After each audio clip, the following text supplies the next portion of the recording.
morning, all of you. Today I teach you company law, the very most important paper, and I think that yesterday I have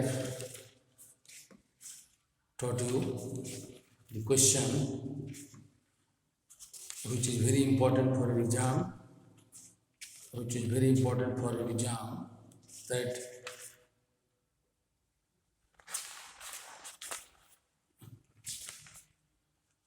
doctrine of endowment management, role of British bank and Turkon case.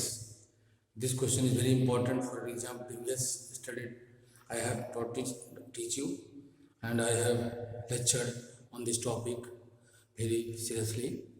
And today I have taught you what do you understand by the promoters of company. Company के प्रवर्तक से आप क्या समझते हैं? First, प्रवर्तक की English होती है प्रमोटर. पहले आप ये जानिए, प्रवर्तक की इंग्लिश होती है promoter.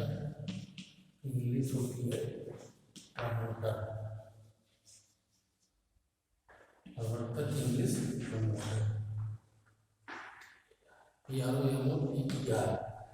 promoter. What do you understand by promoter of company? Discuss the duties and liabilities of promoters. What do you discuss? Liabilities and duties of promoters. अब आपको बताना है प्रवर्तक. प्रवर्तक मीन्स प्रमोटर.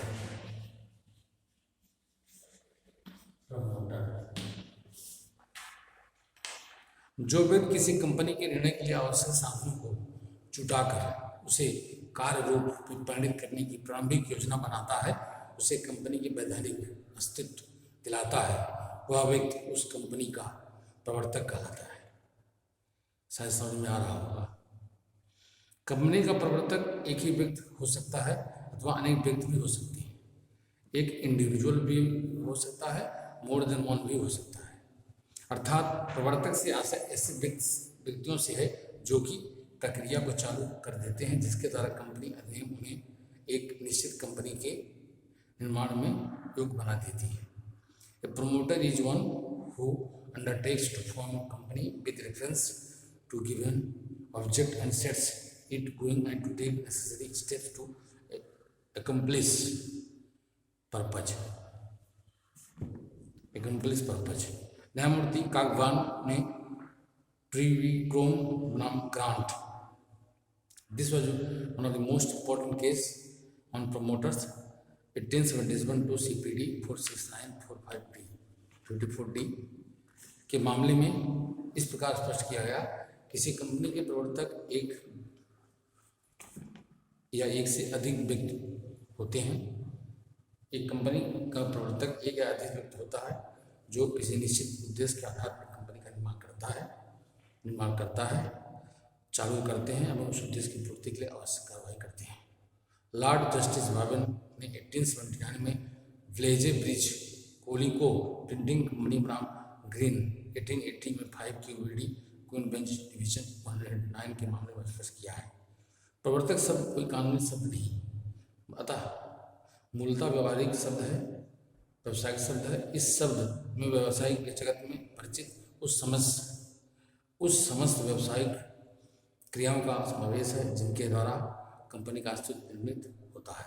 लॉर्ड ब्लैकबर्न ने 1878 में एनलार्जर बनाम न्यूबोरो phosphate company 1878 के मामले में प्रवर्तक के विषय में कहा. लॉर्ड ब्लैकबर्न ने 1878 में लार्जर बनाम न्यूबोरो फॉस्फेट कंपनी 1878 के मामले में प्रवर्तक के विषय में कहा. प्रवर्तक शब्द उस व्यक्तियों को संबोधित करने का एक सूक्ष्म और सुविधाजनक ढंग है जो उस मशीन को चलाते हैं जिनके द्वारा अधिनियम उन्हें एक सम्मिलित कंपनी बनाने के योग्य बना देता है. कंपनी अधिनियम की धारा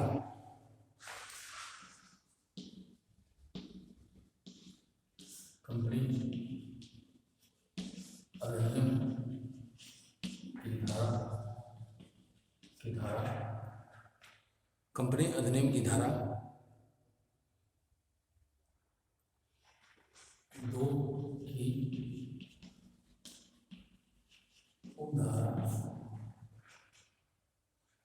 में प्रवर्तक को परिभाषित किया गया है। 69 में प्रवर्तक को परिभाषित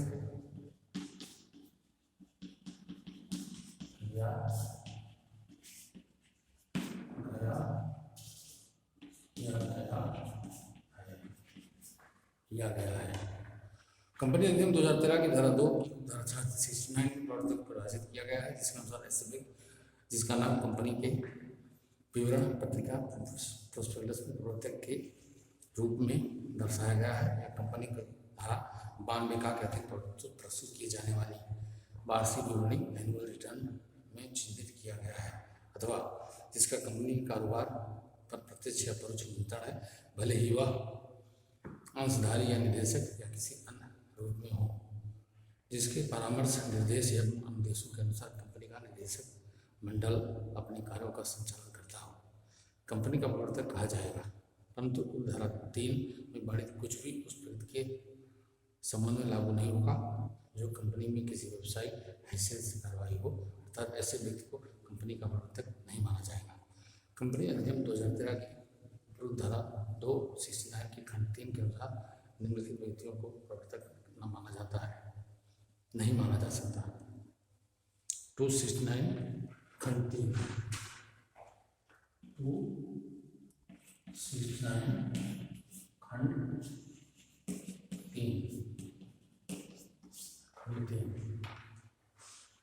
के अनुसार निम्नलिखित व्यक्तियों को प्रवर्तक नहीं माना जा सकता है।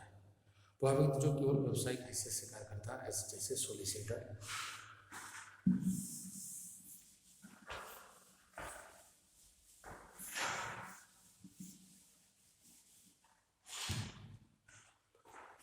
वह व्यक्ति जो केवल व्यावसायिक हैसियत से कार्य करता है, जैसे सोलिसिटर।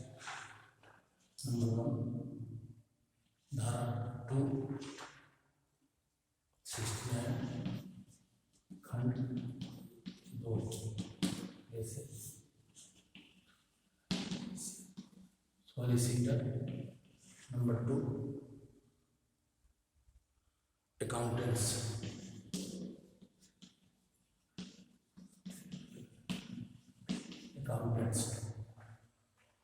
वह व्यक्ति जो कंपनी के सीमा नियमों पर हस्ताक्षर करता है, वह व्यक्ति जो व्यवहार के समान अनुक्रम में दलाली करता है, या बैंकर है।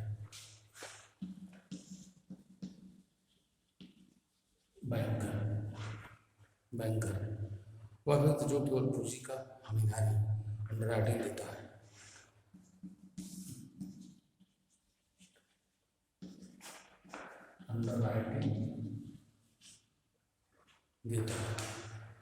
फंक्शंस ऑफ प्रमोटर्स,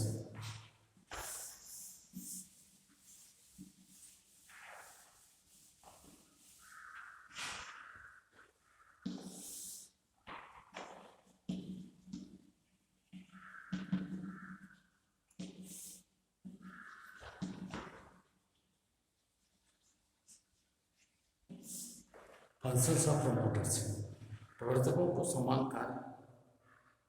के समान कार्य निम्नलिखित होते हैं।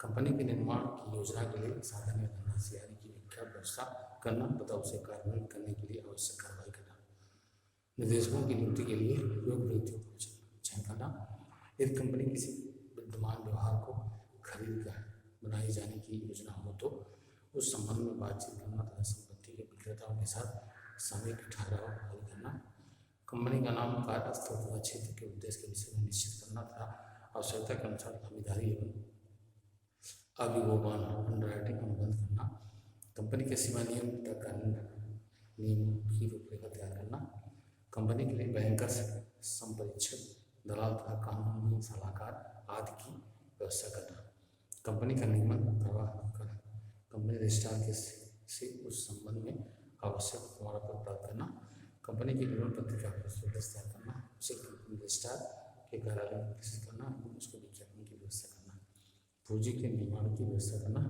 कंपनी के लिए व्यापार प्रारंभ करने का प्रमाणपत्र प्राप्त करना, संपत्ति के विक्रेता, हमीदार, अभिगोपक तथा प्रबंध अभिकर्ता आदि के साथ प्रारंभिक अनुबंध करने की व्यवस्था करना। राइट ऑफ प्रमोटर्स,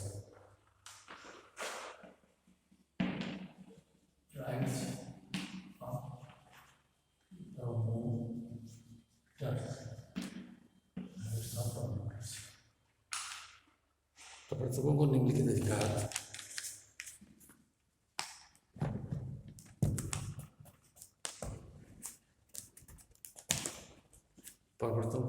अधिकार दिए गए हैं। प्रारंभिक व्यय करने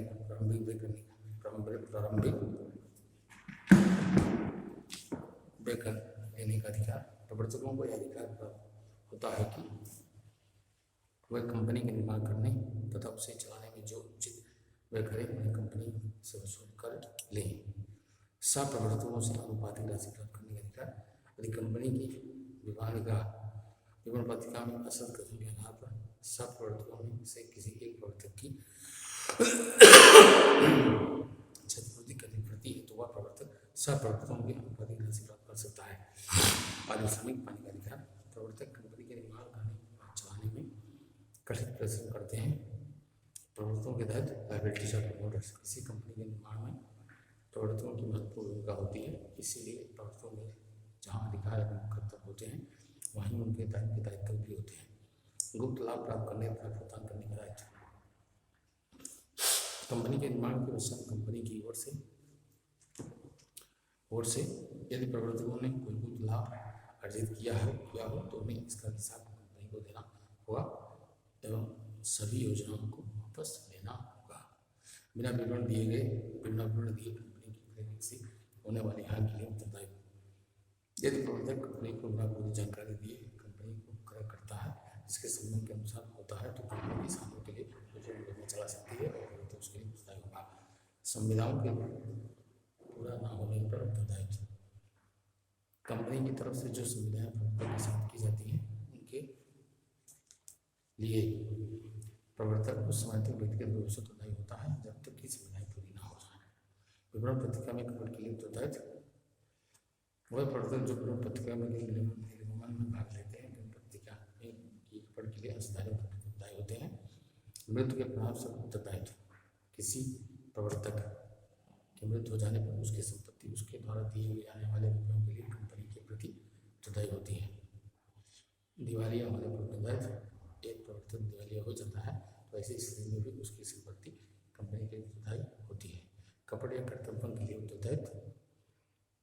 यह प्रवर्तकों द्वारा कपट या कर्तव्य किए जाने के बाद कंपनी में कोई हानि उठानी हो तो प्रवर्तक उस हानि को पूरा करने के लिए उत्तरदायी होंगे।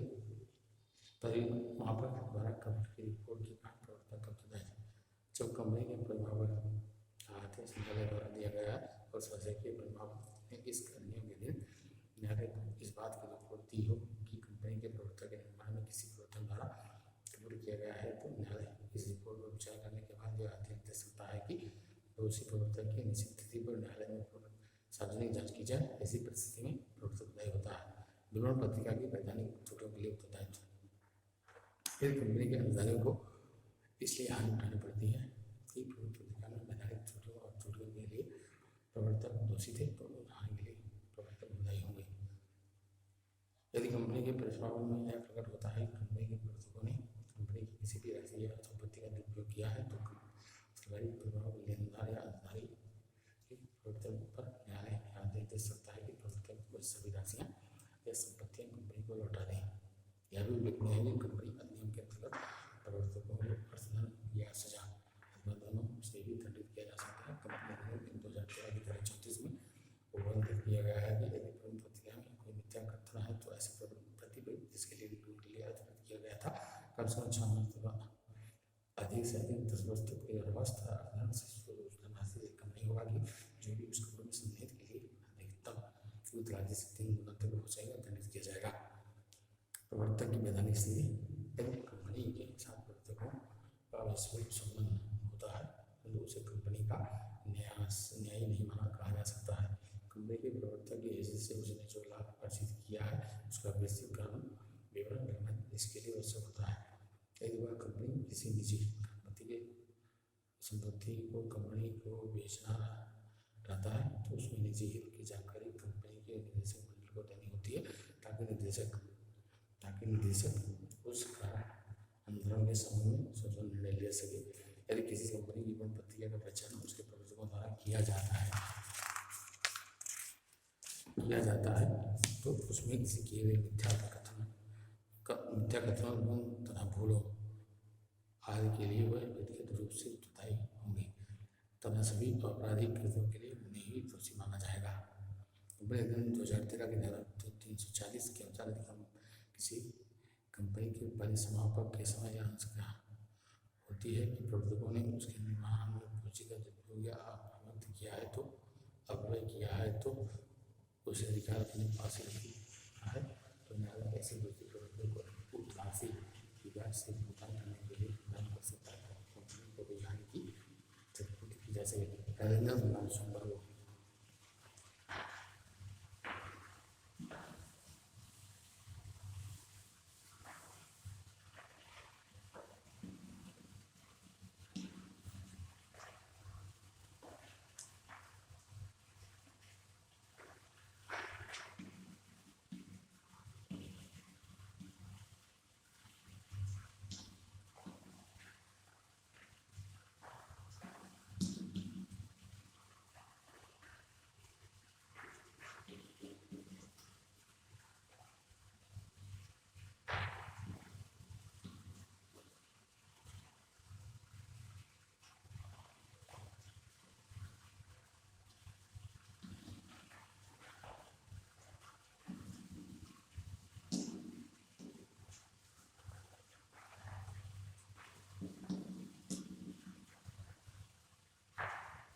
एंजेलो नामनी सोमबर्गो फॉस्फेट कंपनी 1573 AC 2018 के मामले में न्यायमूर्ति लॉर्ड क्लेरेंस ने प्रवर्तन के बाद की स्थिति का वर्णन करते हुए अवगतन किया कि कंपनी के प्रति प्रवर्तकों की स्थिति में